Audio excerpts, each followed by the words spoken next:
pessoal, meu nome é Rafael Rodrigues. Eu sou o pastor Rivaldi. Nós viemos trazer para vocês hoje um tema que é um pouco polêmico, né? Às vezes um pouco difícil de entender. Nós vamos falar sobre o pecado que nos separa de Deus. Então, nós queremos começar esse tema explicando o que é pecado para vocês. Por isso agora nós temos aqui o nosso pastor Rivaldi para explicar. Pastor, o que é o pecado em si? Então, o pecado, na essência da palavra, é errar, é se desviar do plano original de Deus para as nossas vidas, enganar-se.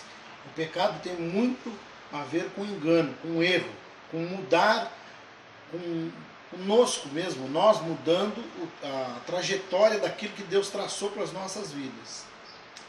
E essa mudança de trajetória, esse desvio do homem, ele começa exatamente lá em Gênesis, né, pastor? Exato. Em Gênesis capítulo 3, a gente pode notar que tem um plano audacioso da serpente com a nossa querida Eva, onde ela é induzida a comer daquela fruta que Deus havia proibido.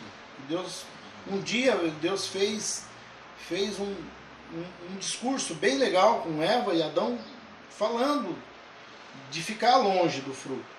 E ela é induzida, ela é enganada pela serpente, na qual ela come, e ainda mais, ela come e ainda induz o marido a comer também.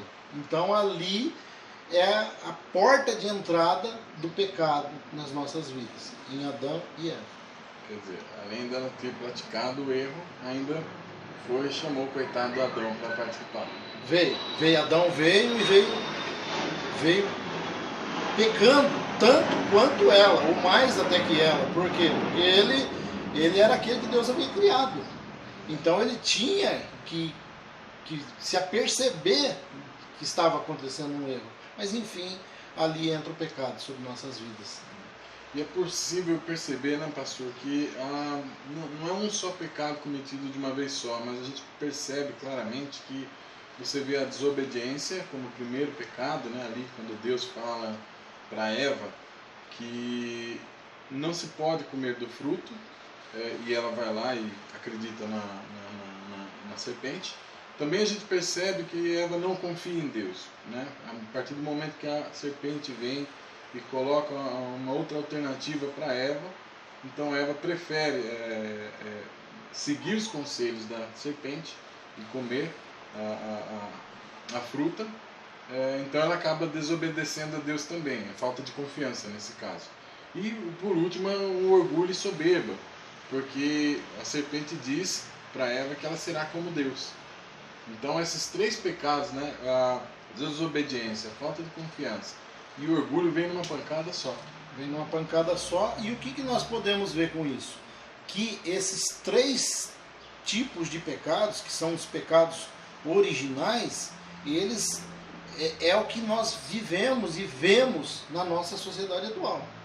A gente vê desobediência a Deus, a gente vê falta de crença, a gente vê um evangelho onde as pessoas querem a bênção, mas elas não se preocupam em acreditar que o abençoador existe, e muito menos em ter um relacionamento com o abençoador, e o orgulho. Às vezes a pessoa está errando, às vezes a pessoa está num lamaçal de pecado, e ela está tentando se justificar de tudo aquilo que ela está fazendo. Ela está tentando provar para ela mesma e para as pessoas que o que ela faz não é um erro. Isso nada mais é do que uma soberba, do que um orgulho, além de tudo ser uma cegueira espiritual. É verdade. E aí a gente percebe que a trajetória do pecado começa ali com Adão e Eva, né? E Adão, por ser o homem, né, fica enraizado nele o pecado e transmitido assim para as demais gerações. Exato. E lá em Romanos capítulo 5, no versículo 12, a gente lê que está escrito assim: portanto, assim como por um só homem entrou o pecado no mundo, e pelo pecado a morte, assim também a morte passou para todos os homens, portanto, todos pecaram. A gente percebe claramente com esse versículo que a porta de entrada para o pecado em nossas vidas foi Adão. Adão, ele é o responsável pela transmissão desse câncer chamado pecado em nossas vidas. E aí nós herdamos, todos os seres humanos, nascemos com o pecado. Nascemos. E é incrível, e é até um exemplo que a gente gosta de usar, quando a criança, nos primeiros aninhos de vida, ela vai lá na geladeira, ela pega, derruba um copo no chão, ou ela está com a boca lambuzada de chocolate, e você fala assim, foi você que fez isso? Ela, eu não fui eu não. E às vezes ela fala assim, foi meu irmãozinho. Então esse instinto que ele já nasce conosco. E é isso que é o fruto desse pecado original que veio de Adão. Ou seja, essa tendência a errar já está desde na criancinha, enraizado desde o nascimento da criança, ou quando ela é pequena já tem essa tendência a fazer o que é errado. Exatamente. E uma vez que nós, pastor, nascemos pecadores, ganhamos esse presente, entre aspas, né, de Adão, nós, como pecadores, estamos separados de Deus. Mas aonde nós podemos encontrar uma base bíblica de que, por conta disto, nós estamos separados de Deus? Então, veja bem, Isaías 59, 2.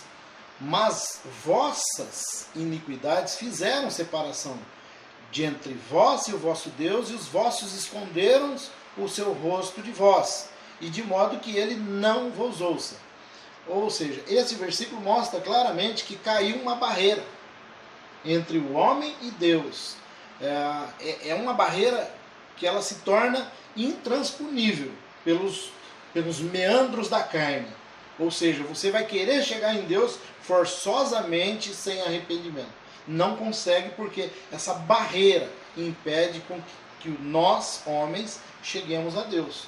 Porque o pecado, ele coloca essa trincheira entre o homem e Deus. Quer dizer, funciona como se fosse um muro na frente. Você quer tocar, você quer tentar falar, mas você não consegue porque você tem esse muro, essa parede, essa barreira na frente.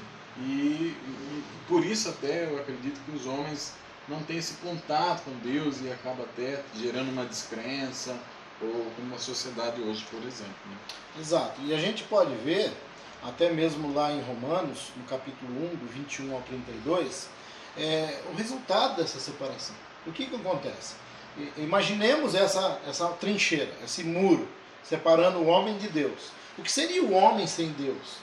O homem sem Deus está jogado a esse mundo que a própria palavra diz que o mundo jaz no maligno. E o que tem nesse mundo? Esse mundo tem corrupção, tem mentira, tem inveja, tem raiva, tem ira, tem ódio, tem enganação, tem orgias, tem soberbas, orgulhos, tem todo um nível, todo um pacote de pecado na qual o cidadão, o ser humano, ele vai se enveredar por isso. Por quê? Porque a cegueira de não ver e não ter Deus na vida faz com que ele acabe caindo nessas mazelas desses pecados. É verdade. E você que tiver interesse em dar um pouquinho mais, uma olhada sobre essas consequências, os resultados do pecado, você pode dar uma olhada na sua Bíblia, na sua casa, no capítulo 1 de Romanos, versículo 21 ao 32. Você vai ver um monte de situações ali que você vai ver que você até vai perceber em volta de vocês que acontece todos os dias em noticiários, para quem estuda na sua sala de aula ou no seu trabalho. Então você vai perceber e você vai se familiarizar. Poxa, realmente isso é o que está acontecendo em nossa volta. Né? Esse capítulo de Romanos, capítulo 1, versículo 21 ao 32, ele fala claramente sobre essa situação atual do ser humano. E eu gostaria ainda, pastor, de comentar, né, que como consequência, né, desse pecado, o ser humano está jogado nesse lamaçal do pecado. Em Lucas, capítulo 3, 27 e 28, está escrito que os que praticam o mal serão lançados fora do reino de Deus. E isso é uma situação que nós, como seres humanos, devemos ficar preocupados. É uma preocupação, por quê? Porque é a nossa vida eterna que está em jogo nesse momento.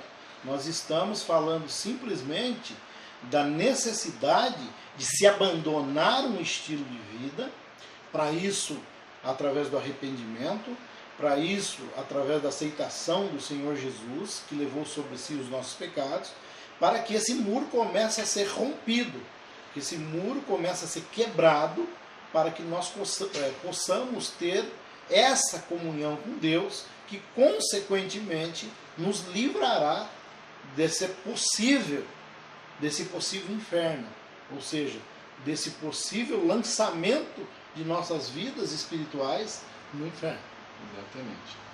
Pessoal, se vocês gostaram do tema, querem conhecer um pouco mais do canal, nós temos aí como próximo assunto o plano de salvação. Afinal de contas, a ideia é trazer sim para nós qual é o problema que nós temos como ser humano, mas também qual é a solução, na verdade, pastor? Exato. E só para terminar ainda com esse tema, eu quero convidar você, meu amigo, minha amiga, que se vê numa situação dessa, você que não consegue enxergar Deus, você que não consegue ter crença em Deus, você que está por um fiozinho de sensibilidade consegue olhar dentro de si e falar, puxa vida, que vida é essa que eu estou vivendo?